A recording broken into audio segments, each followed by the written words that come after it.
Hi everyone. For those of you that came to the Hangout tonight, thank you. It was really great talking to you. I enjoyed getting a chance to see what you guys were thinking and answer your questions. For those of you who were there, you know we had some glitches.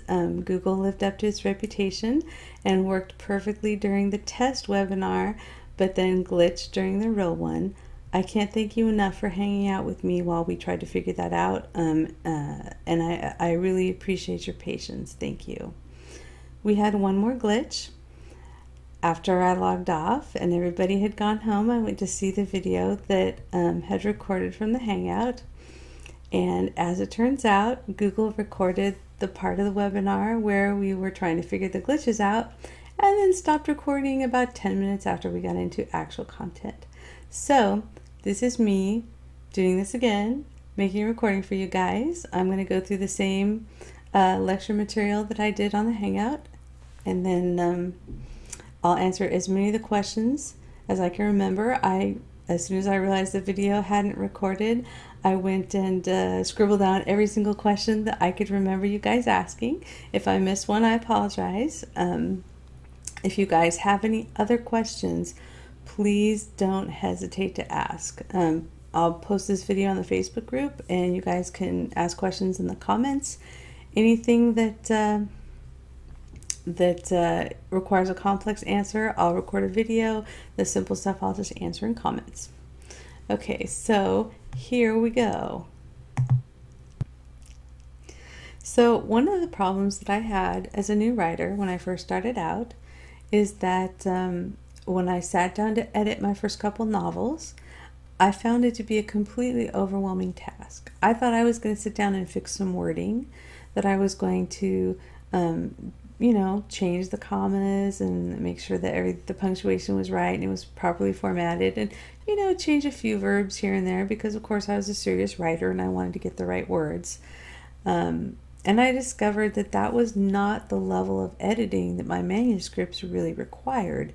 A lot deeper editing was needed in order to turn what I had written into something that another person might actually read.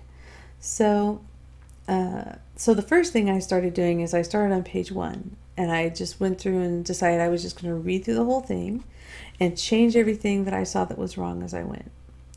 And I ran into a new problem when I started doing that. I started ping-ponging. On page 3, I noticed that there was something I didn't like, and I would change it. And I would realize, oh no, that changes something that happens in chapter 10. So I would go and fix chapter 10. And then in chapter 10, as I was fixing that other thing that was a continuity problem, then I went and would go back and change something in chapter 15 because, of course, the thing that happened in chapter 10 affected the thing in chapter 15. And then I realized, uh-oh, I need to foreshadow that in chapter 2. So I would do this ping-ponging thing through my manuscript where I would spend days starting with one problem and following that problem through different random points in my book without having any sort of a system. And the end result of that was that I wasted days and days and days just going back and forth, and I hadn't really made significant improvements to my manuscript. And it would have taken me years to finish editing that way if I had just kept on with that process. So I realized that I needed some structure. And the way that I decided to break editing down so that I could actually handle it as a manageable task instead of trying to hold my whole story in my head was that I would edit in phases. Editing in phases takes the overwhelm out of editing. It turns the desire to fix 400 pages into the task of fixing 3 pages and just fixing one thing in those 3 pages so that you focus on one problem and you fix it in that one part of your manuscript and then you're done. And the way that I do that, the first phase that I usually go through is I read the entire story scene by scene and I look at conflict. Conflict is one of the biggest problems in stories that tends to need to get fixed before you polish anything. And there's 2 kinds of conflict that you look at when you're editing. There's primary conflict and secondary conflict. In every scene, there's going to be one big conflict. It's the conflict that is the focus of the scene. But they're also, unless you're writing a very simple story, going to be secondary conflicts. In other words, maybe your character is robbing a bank, and that's the main conflict, is they're having to get the teller to hand over the money. But maybe as a secondary conflict, one of your bank robbers is mad at the other bank robber, they're not getting along, and that adds some complexity to the robbery because one of them is not following orders.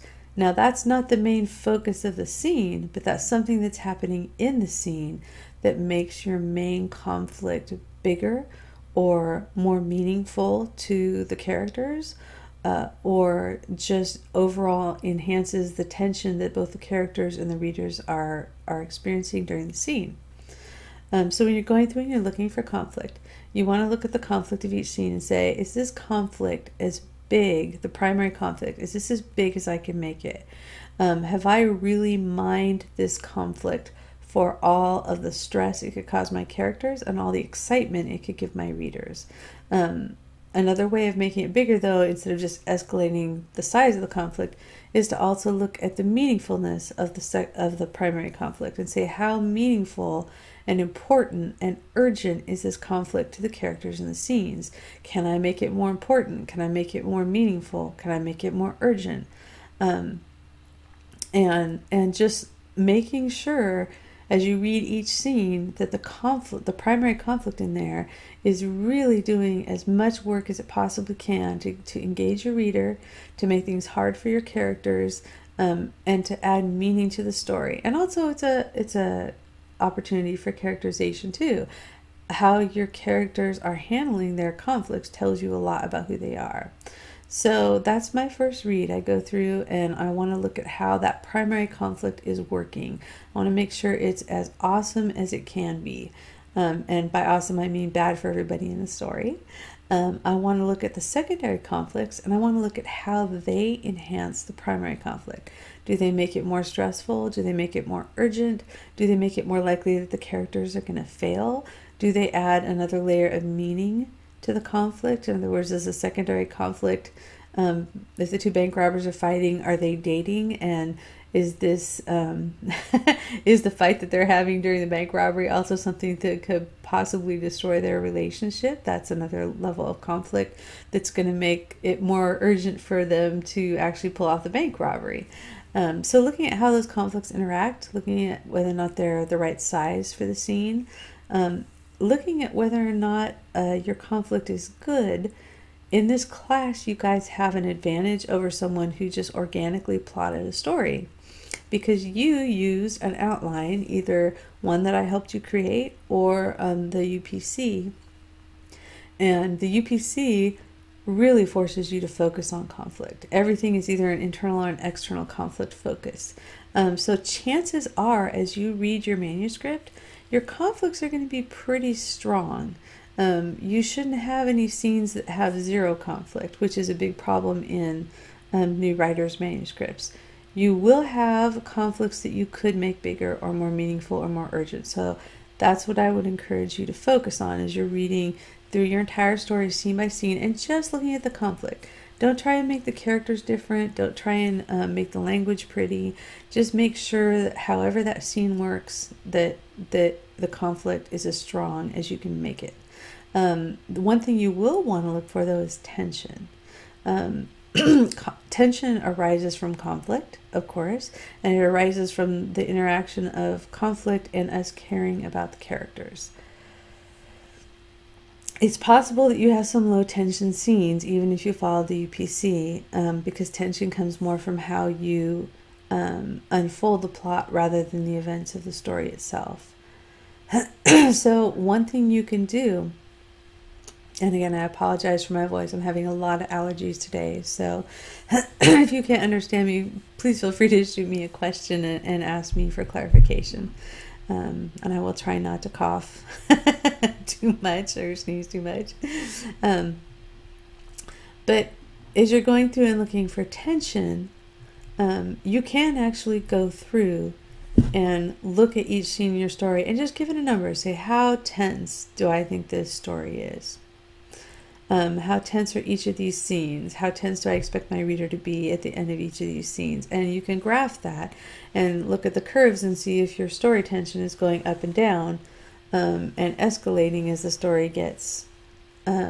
story unfolds, so that the reader is kind of being taken on this roller coaster that gets more and more intense until the climax.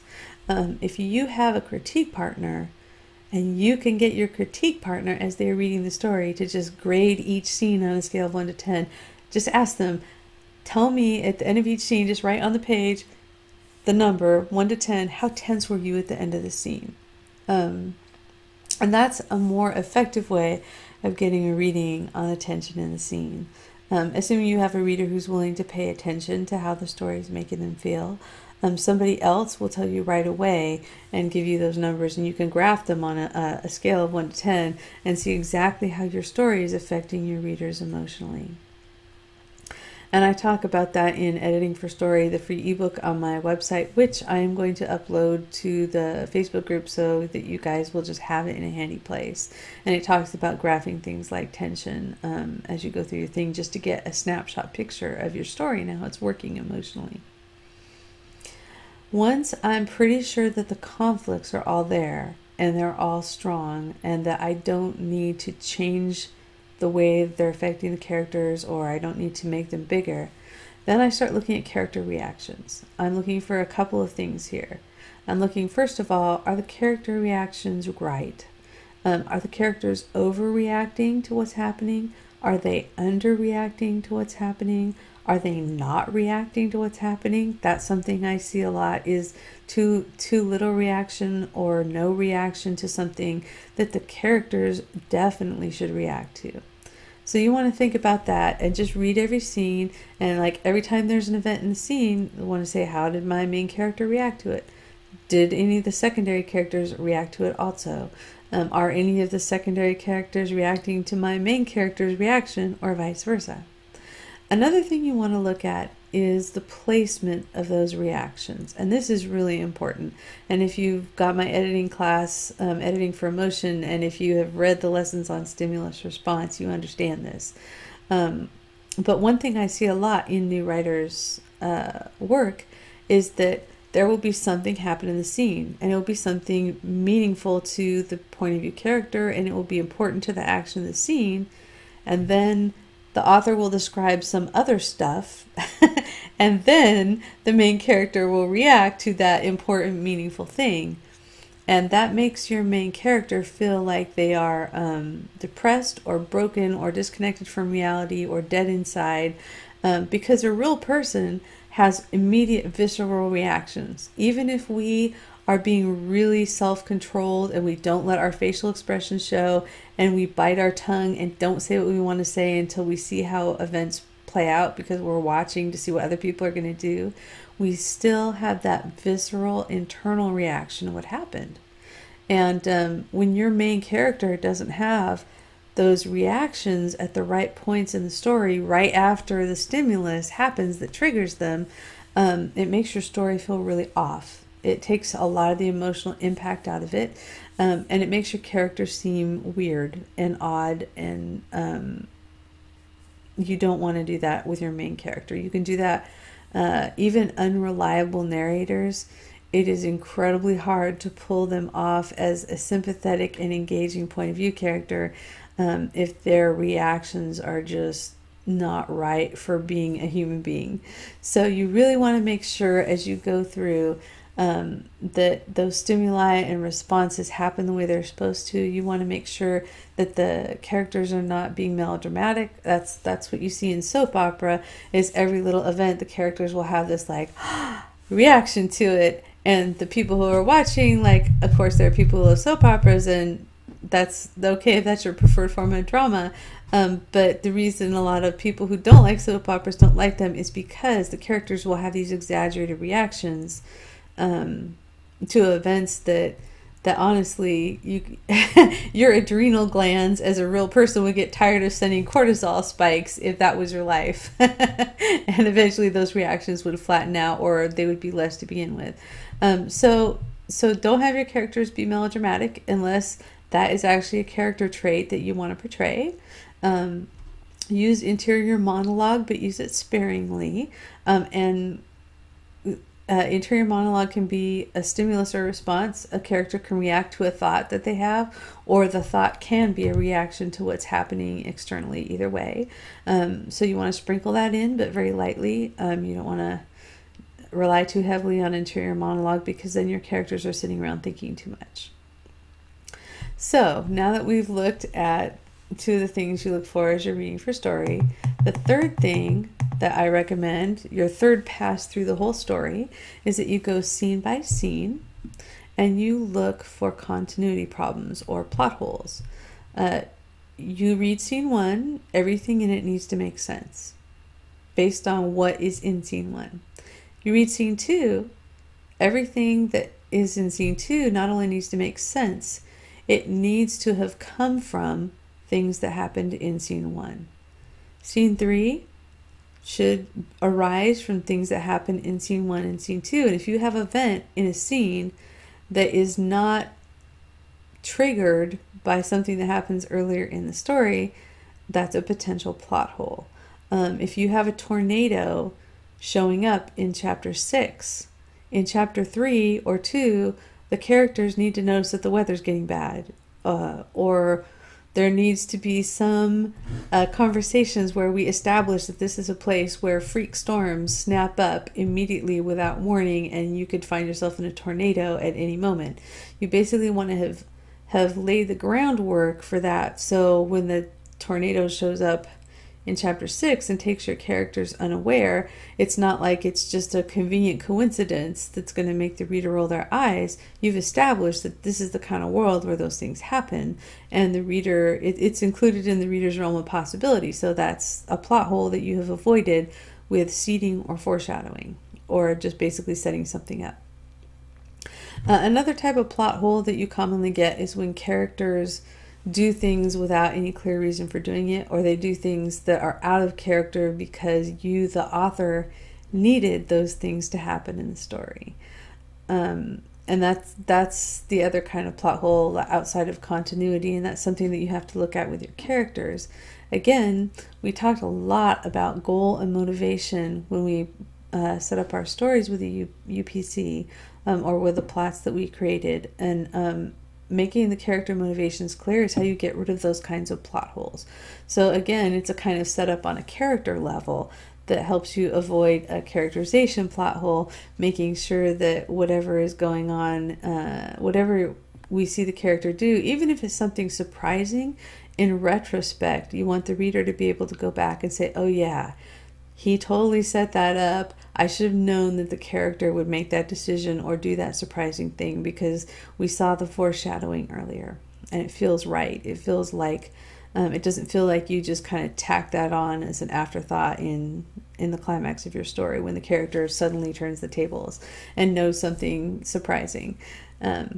So those are the first 3 passes that I recommend doing when you're editing. It takes a little while, and I know a lot of people say to me, but Lynn, if I go through my story this many times and do all these passes, isn't it going to take longer than if I just sit down and try and edit the whole thing? And no, it doesn't. It actually cuts time off. It's counterintuitive, but breaking it down into passes where it's not overwhelming and letting yourself focus on one thing at a time actually makes it easier to do each pass faster.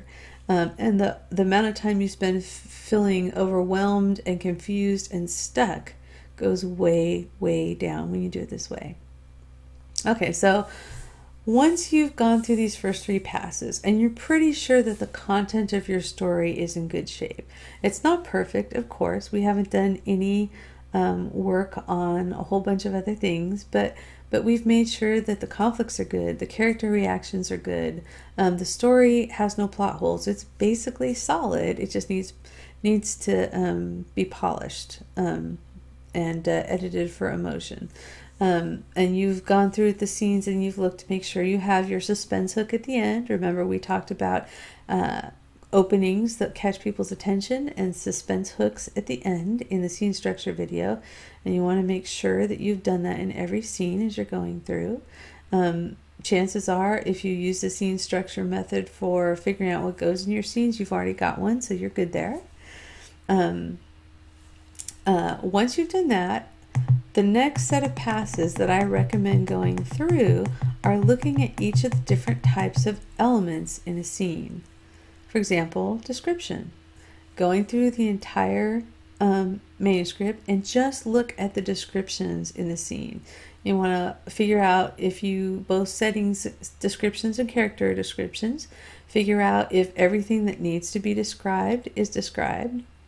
Look at how long your descriptions are and ask yourself, did I describe too much? Am I giving the reader those few really crisp, telling details that set the scene and set a mood? Or am I giving the reader just like this huge dump of details and hoping that the reader will figure out what's important in the setting or what's important about this character? And it's really tempting when we're writing, and you don't resist it, it's fine. But when you're writing a first draft, you're very likely to write everything that you can think of. Just like everything that comes to mind, try and describe it. And that's good. You're capturing everything that you were imagining when you're writing the story. But once you've done that, you need to go back and you need to pick the really important details and make them really interesting details. Don't describe the normal stuff. Describe the unusual stuff and describe the few things that kind of set the mood. Like, for example, what aspect of a storm that you describe to your reader could really affect the tone of the scene. If you've got your character just being miserable, like they're standing out without an umbrella and sheets of rain are coming down on them and they're ankle deep in freezing water, that detail really sets a mood for that storm. And even if they go inside after a few seconds, you've really hit the reader with something emotional there in that description. Alternatively, it could be the same storm, but let's say instead you decided to describe the thunder shaking and rattling the bus stop, the overhang at the bus stop that they're standing under, and it surprises them. So then you're emphasizing kind of the scary violence of the storm and the unpredictability. That sets a really different mood. Instead of seeing your character endure a miserable situation, you're seeing your character be startled and possibly realize that they are in a dangerous situation and they need to get out of there, or just having the adrenaline rush of freaking out.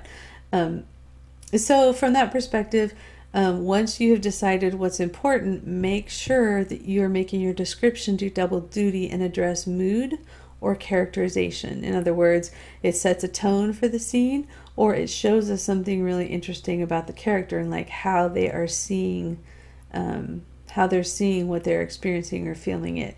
Because your point of view character is the filter for everything in the story. And we want to see not an objective description of reality in the story. We want to see the parts of reality that your character chooses to focus on because of who they are. So once you've done your description pass, go back and do a dialogue pass. You want to look at your dialogue. I strongly recommend reading it out loud. Read it out loud to yourself. Shut the door wherever you're working and just read through the dialogue so you can hear how it sounds. That's a really important part of editing, because stuff that looks great on paper and seems very clever, if it doesn't roll off your tongue when you say it, sooner or later somebody is going to notice that. It's going to read awkwardly and people are going to imagine the character saying it and it's going to sound weird in their head. And that's how you end up having awkward or stilted dialogue that you didn't notice because you didn't read it out loud. If you can find a partner, a reading buddy or a spouse or a friend who will take a scene with you and read the other characters so you can kind of feel the interaction of that scene, that's even better. It's not necessary, but it's very, very helpful if you can manage to do that. You can even have a computer read the dialogue to you, because remember, you are adding inflection in your head when you read dialogue on the page. And so you're imagining your characters speaking in a certain way and having a certain inflection. And maybe or maybe you didn't do a really good job of making sure that that's clear from the rhythm of the words and the way the dialogue's written. But even if you try really hard to structure the dialogue that way so that the reader gets it, there will be readers who will hear different inflections when they read your story. And part of that just comes from where they grow up and how people around there talk.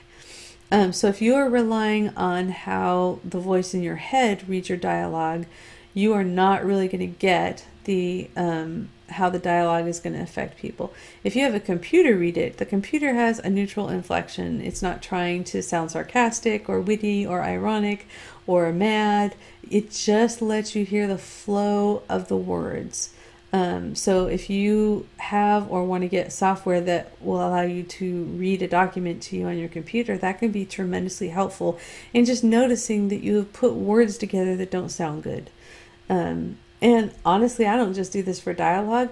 There's a point in the polishing process where I have the computer read the entire manuscript to me, one scene at a time, while I read along, because I notice a lot of things that way that I would never ever have noticed if I had just read it on the page or even read it aloud to myself, having the comparison of hearing it versus seeing it.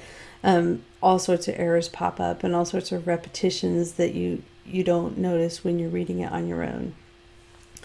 Okay, so dialogue, once you've gotten through dialogue, go back and do a pass for narrative summary. And remember, I know we're saying a lot of passes, but the dialogue might only be 30% of your scene, and the narrative summary might just be 2 paragraphs in a scene. So you might do one of these passes on a scene in like 3 minutes, depending on the content of the scene. So narrative summary, these are most often transitions in your scene at the beginning, in the middle, the end, where basically a stretch of time passed and nothing interesting happened during that stretch of time. That's why it's being summarized, so you don't bore the reader with all the details. You're just giving them the gist of what happened when time passed so that they can move on to the interesting parts of the story.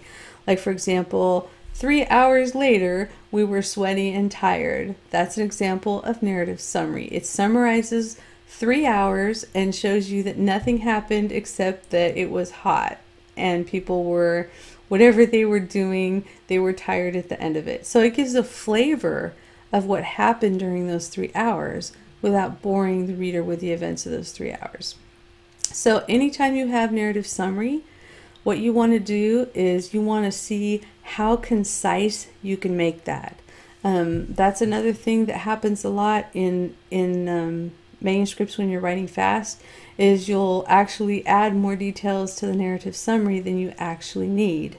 You'll tell the reader a whole bunch of boring stuff that happened during that 3 hours, and the reader doesn't need to know or care. You just need to turn that into a sentence or paragraph that accurately gives a flavor of the time that passed so you can move on to the next thing. And sometimes that flavor just comes from one vivid detail. Like at the end of 3 hours, my arm was sore and I still hadn't won a Cupid doll. That tells you that was like 3 hours of frustration without boring you with 3 hours of frustration. So next, you've done your narrative summary pass. Next, go on and look at the actual action of the scene. And there's a reason that I encourage you to do these other things before you do the action. The action is pretty important, but a lot of the action needs to support the dialogue. And a lot of times the dialogue will actually be making the conflict of your scene explicit. And then the action kind of gets built around that a lot of the ways. So not always. If you've got like a big fight scene or a car chase scene or something where the action really is the majority of the scene, that's not true. But in a lot of the other types of scenes, action is actually something that supports the rest of what's going on. So looking at the action, there's what's happening in the background, what your characters are basically in the middle of. There's what the characters are doing in terms of interacting with the world, like props, how they're interacting with each other, punching each other on the shoulder while they make a joke. And one of the things I want you to look for when you're looking at character action is looking for meaningless action. And here's the kind of thing I'm talking about. One of the things I see a lot is a writer will have a talking head scene where, basically the focus of the scene is two people talking. And because that scene happened while the two characters were sitting in a cafe or standing in line, the writer will focus on a lot of fidgeting or meaningless motion where it's like, he took his glasses off, he polished them, he said, and there'll be a couple lines of dialogue, and then it's like, she shifted from one foot to the other. And the whole action of the scene will be about people doing these small things that don't actually convey emotion. They don't suggest character. They don't move the scene forward. They're just in there because the author was like, well, I have to have some action, so what can I put in there? I know he'll play with his glasses and she'll twirl her hair. And that's not the good kind of action. If you have a talking head scene and you have to have some action in there, which you don't always. You can have it, just focus on the dialogue and keep it short and get on with a story if you really need that talking head scene.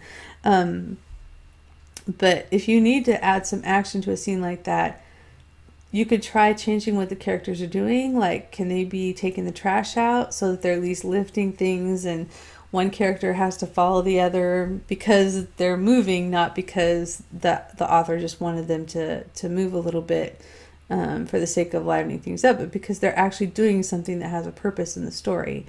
Can you have your characters driving a car in traffic and trying not to get hit by the guy who's sideswiping them? Can you have your characters trying to get out of a basement window because they accidentally lock themselves in? Look at your setting and look and see if there's something meaningful the characters could be doing that can illuminate character or that can convey the emotions that they're experiencing during the dialogue without distracting from it. Because if it's a talking head scene, it's a talking head scene, and you want the reader to be buzzing through that dialogue and getting the information out of it. And the other reason you don't want to just stuff your dialogue with a lot of body language and gestures is because it slows the dialogue down a lot. And it usually doesn't add to the characterization of the scene that much, because body language is ambiguous unless it has a very specific context. It also is something that people don't pay attention to in real life. I don't know how many conversations you've had where you spent a lot of time paying attention to whether the person was touching their chin or putting their hand on their hip or playing with their purse strap. A lot of that stuff you take in, but you don't notice it. And having the characters in your story notice it feels false if you have a lot of that. So that's another reason to be sparing with fidgeting and body language. You just want to put it in there where it really counts. Okay, so you've gone through your action and your dialogue and your narrative summary, and basically you've looked at all the different scene elements. That's when you start doing things like trying to find awkward sentences and trying to simplify too complex sentences, fixing your passive tense, finding weak verbs and replacing them with strong verbs, fixing your personal grammatical problems, to verbal tics, things that you crutch words, in other words, things that you say over and over again that show up in your writing. Like, for some reason, I probably use the word slammed in every single story I write like 20 or 30 times. And when I'm doing that portion of the edit, the pass where I'm starting to look for different verbal problems, I'll go through and find all the instances of slammed with words search and replace function, and I'll find another verb for every single one of them except for number 20. Pick the one where it works the best and make sure that there's more variety there in terms of word choice. If you use particular grammatical constructions, one I see a lot is people using the X and Y sentence construction over and over again. And it's often an attempt psychologically to convey that multiple things are happening at the same time. Like, I got out of the car and straightened my skirt. I walked to the grocery store and bought some eggs. Using that like repetitiously on a psychological level, you're wanting to create a sense of motion. You're wanting to create a sense that things are happening quickly. But doing it with repetition of that particular sentence structure is very jarring. It sets up a weird rhythm in the reader's mind that kind of makes the prose feel kind of fake and contrived. So you want to watch for any sort of grammatical habit that you have. And as you're getting critiqued by other people, and I would strongly encourage you to buddy up in this class and find people just to help you with specific things. You don't have to do an in-depth critique of each other's stuff. You could just go through and say, hey, do you notice any things that I say over and over again that I'm blind to? Or autocrit. One of the things I love about autocrit is it'll tell you how many times you will repeat different grammatical constructions, how many words you're overusing, how many cliches that you're overusing. And that's, again, in this later polishing pass, we look for cliches and rewrite them. And with the polishing pass, it depends on whether you break that up or not. Some people, when they're editing for grammar and awkward prose, they have no problem just going through and identifying everything. If you feel like you're missing stuff, break it up and say, I'm just going to fix all of the was or to be verb sentences in this, and then I'll go back later and look for weak verbs. Or I'm just going to go and look for this one particular word that I use over and over again with Microsoft Word in one pass, and I'll just search for it, and then I'll come back and do something else. This is the point also where you look for really specific, concrete words as opposed to vague words or weak verbs like we talked about, or vague nouns.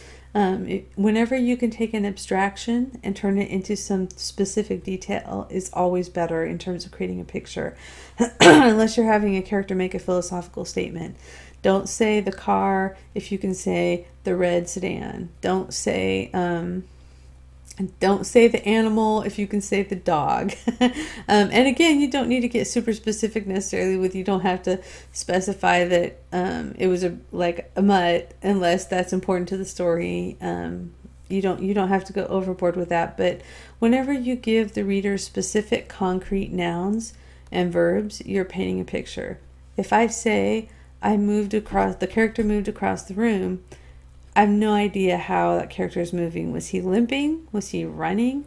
Was he crawling? Was he sashaying? Was he stomping? Whereas a more specific verb will tell me what the character's trying to do, or how the character's feeling, or whether or not the person on the other side of the room should be afraid of that character or happy to see them. Verbs and nouns are extremely powerful when you get specific and concrete in terms of painting a picture, creating a mood. So do think about that when you're working on when you're doing a pass for nouns and verbs, to see if you can improve the vividness of your writing. So that was pretty much the lecture that I gave, and I'm going to start addressing questions. And again, if there's anything that I didn't make clear, please don't hesitate to ask a question under this video. One of the things that was asked was, I don't know how much longer it's going to take me to finish, and I'm just worried at how long it's going to take. And yes, it's understandable. This is a new process for a lot of you guys. It's taking longer, and let's be real, life happens. You can't just tell your kids and your husband, sorry, I don't care if you're having an emergency, I have to write this before I take you to the emergency room. It's cool. We all have stops and starts.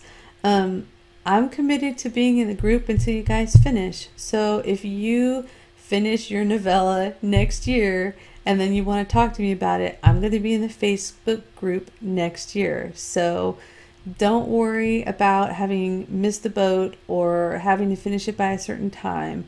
Please just keep going and keep asking me questions, because that's what I'm here for. I only teach classes like this once or twice a year because they are very time intensive. And especially if you remember during the part when we were all plotting, it was like a full-time job. But it's the only way to take you through this process and get you comfortable to the point where you have done everything and it's not mysterious anymore. It's like a complete process that you can repeat. And that's what I want to help you with. So if it takes you longer, that's life. It's okay. Don't stop. email me and I'll help you with whatever you're doing next. Okay, so on to the questions. Betty asked, how long realistically does it take to write and edit a novella? She says, can it be done in 2 weeks? Yes, it absolutely can. I can write a novella in a week and edit it in a week, but I've been writing for a long time. And when I'm doing that, it's the only thing I'm focusing on. I will spend, when I'm writing, 3 or 4 hours a day focused on it. I'll spend evenings when I'm not writing, when I'm doing housework or whatever. I will spend that time thinking about what I'm going to write the next day.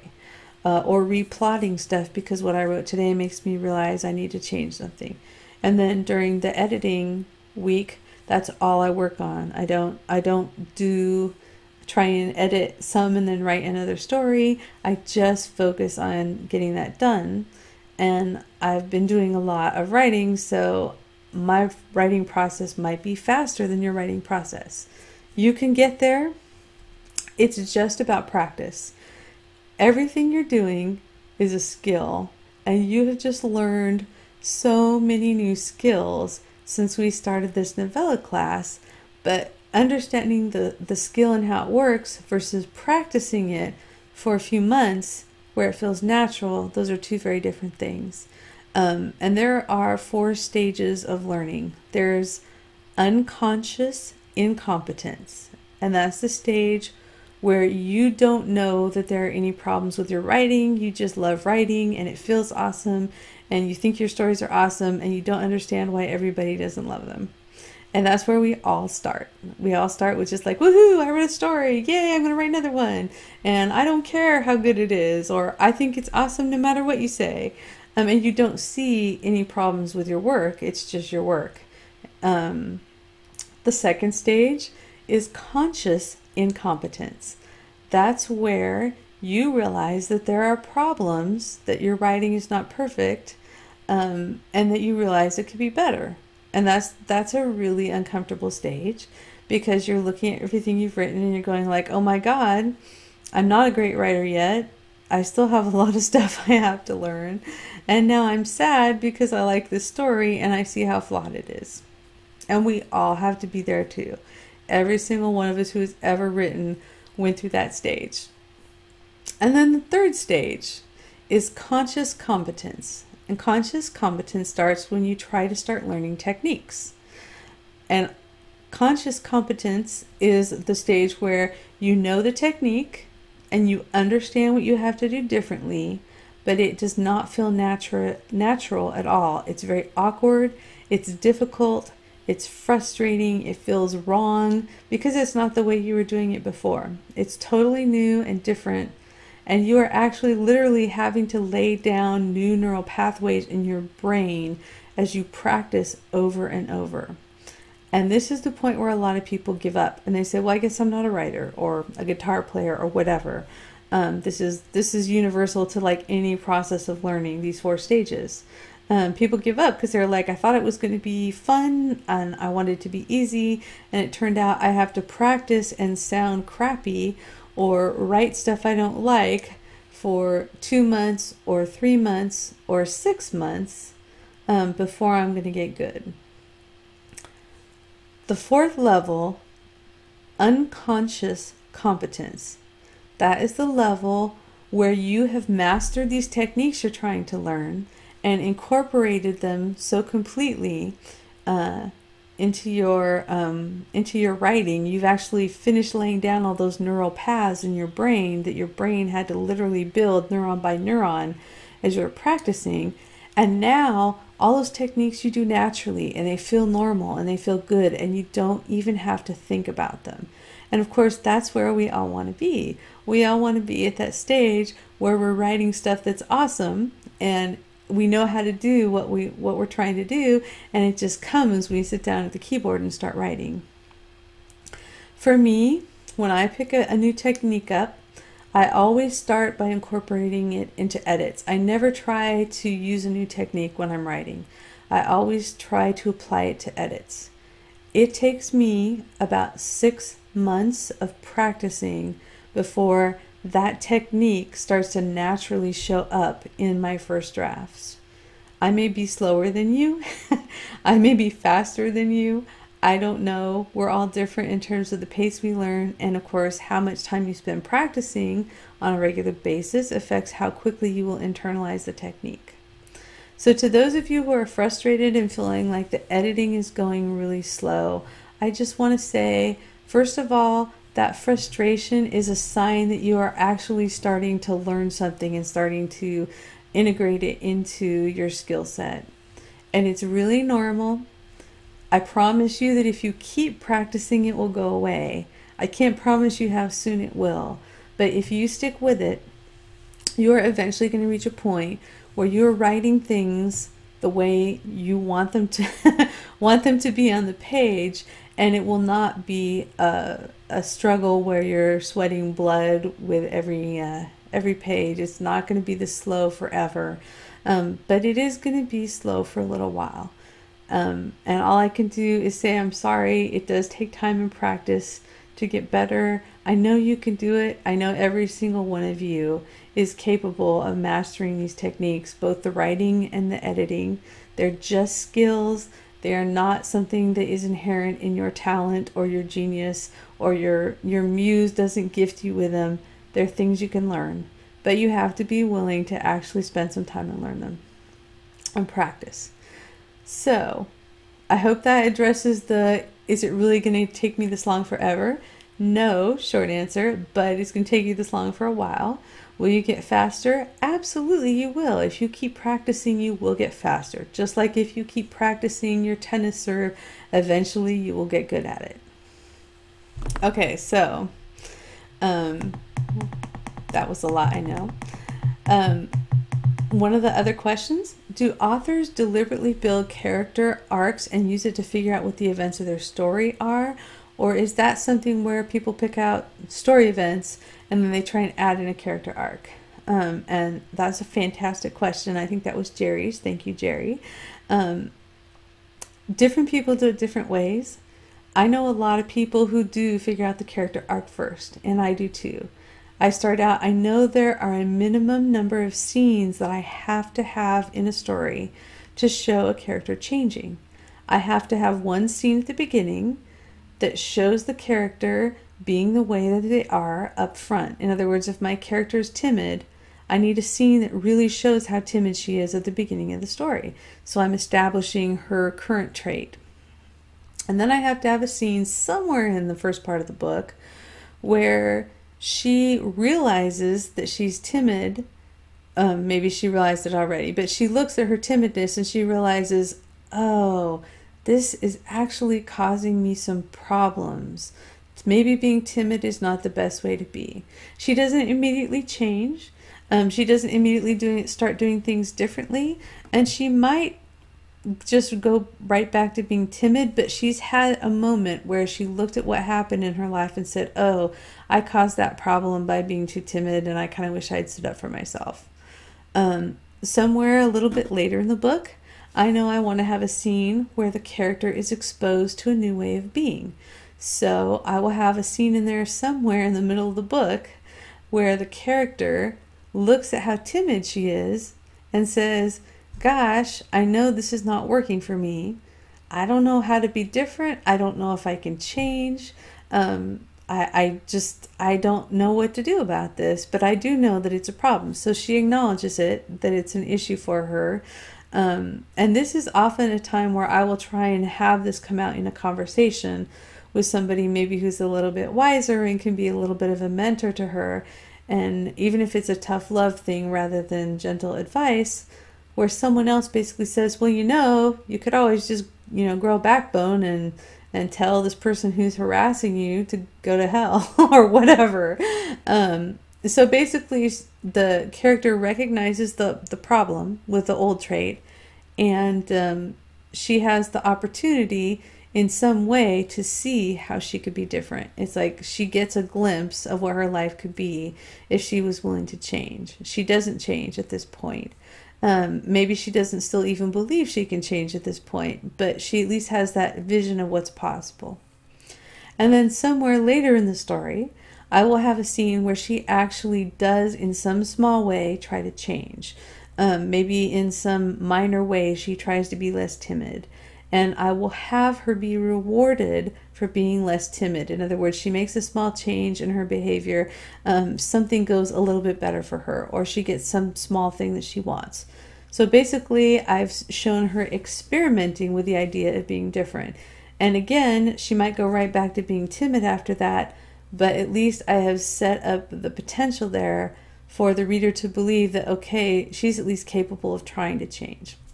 So then the fifth scene I have to have is going to be in the climax, and that's going to be the scene where she actually does change.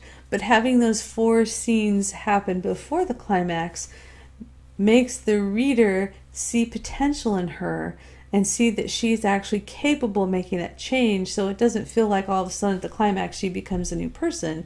That change has been set up. So that's how I set up a character arc. And I don't draw out an elaborate plot for it. I just try to make sure those 5 moments are going to be in my story.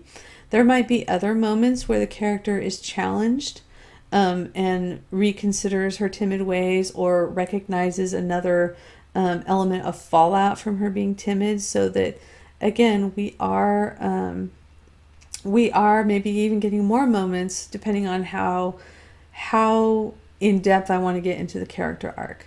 But those 5 for me are the minimum. I don't think thriller writers do that. When I read thrillers, with the exception of a few people who do a lot of character development like James Rollins or Steve Berry, I don't think a lot of thriller writers sit down and figure a character arc out first, because that's not what their story is about. Their story is about characters discovering interesting things and being in danger because of it. And not that they don't sometimes have character arcs, but it's not a big feature of that genre. Whereas in romance, a huge portion of the novel is the character arc. Romance writers figure character arcs out in great depth. The good ones do anyway. So it does depend on genre, how much you care about character arcs. It depends on what kind of stories you want to tell. If you don't like writing character arcs, and even with the 5 minimum scenes you still feel uncomfortable, then write stories where the characters don't change. Write stories where there's something else interesting going on that the reader will be intrigued by. Indiana Jones, the original Indiana Jones, he didn't change, right? He was just like the heroes in the serials who were just like, I am super awesome, and the interesting thing is how I overcome my external conflict. I don't worry about internal conflict. So it's a choice, and there are other people who will talk about how they set up a character arc, and you just have to keep looking until you find the method that works for you if you want to write stories with a character arc. So another question that we kind of got into on a side note, we talked about theme also too. Theme often arises from your character arc. How do you set that up? If your character has an arc where they're going from being timid to being brave, kind of like the unstated theme of that is that it's better to be brave. I'm assuming that her becoming brave at the end of the story doesn't cause her to have a Hamlet-like tragic ending. So I'm assuming it's a happy ending. But then again, if it is a tragic ending, that's another theme. The theme there is like bravery is not a good idea. And that arises naturally if you have a character arc. There are other ways to do theme, though. They don't always come from character arc. For example, if you are writing a thoughtful book that discusses or looks at an issue from multiple points of view, one way is that you can set that kind of story up is you have one character who's kind of a baseline character, and she might be neutral on the topic, or she might have a very common view on the particular issue, like gun control or abortion or whatever, or she might have a strong view that she's pushing forward and maybe even questioning. But whatever it is, you're gonna figure out what your central character's point of view is on this issue first, whether it's gun control, abortion, zombies, whatever. And then you look at the other characters in your novel, and you look at the other possible points of view on this issue, for and against, and people who think it's not solvable, and people who think the solution is simple. Looking at all these different possible takes on this issue, you give these other characters in your story different points of view, and then you have them interact with your main character. And so you're seeing literally the characters are 2 points of view that are interacting and possibly clashing, most likely clashing. And then the reader figures out for themselves how they feel about it as they see these different characters embody the arguments that you're making for different sides of a particular issue. So that's another way to set up theme. It's for a more philosophical, complex novel. If you're just writing a simple novella, it's kind of hard to do that unless the whole novella is about that and there's no other big plot in the story. So you're probably not going to be doing that for the stuff that we're doing with the UPC. But if you ever want to, that's how you do it. Other questions? Someone asked if I could post the editing for Storybook in the Facebook forum, and I will do that. Oh, and Jerry asked an awesome question about pacing. He said, how can I tell as I'm reading my story if the pacing is good? And there are 2 approaches you can take with that. If you're trying to do it for yourself, there are actually things you can look at on the page that tell you what the pacing is like. Shorter is faster and longer is slower. If you are writing shorter sentences, that passage will be faster paced. If you're writing longer, more complex sentences where the reader actually has to absorb the whole thing and then think about how different clauses in the sentence fit together, that's a slower pace. Another way to do it is to look at blocks of scene elements. Do you have characters making basically speeches with like a 3-paragraph block of dialogue? That's inherently slow. Do you have like a huge paragraph of description? That's inherently slow. Whereas moving quickly between different types of scene elements, like a line of dialogue, a line of action, a description, another line of dialogue, that moves along fairly quickly because the reader is moving through the story quickly and not spending a whole lot of time looking at one building and reading the description about that one building. So big blocks versus small blocks is another way to tell if you're doing fast or slow pacing. The length of the character reactions. If the characters are spending a lot of time sitting around thinking about what's happening, that slows a story way, way down. If you've got dialogue, dialogue by itself tends to move pretty quickly, especially if it's happening in relatively small blocks, and then adding a bunch of action and interior monologue, interspersing that with the dialogue slows it down a lot. So those are some ways that you can tell just by looking on the page if you've done a good job with fast or slow pacing. And of course, it's a judgment call. Some things you want slower and some things you want to be faster.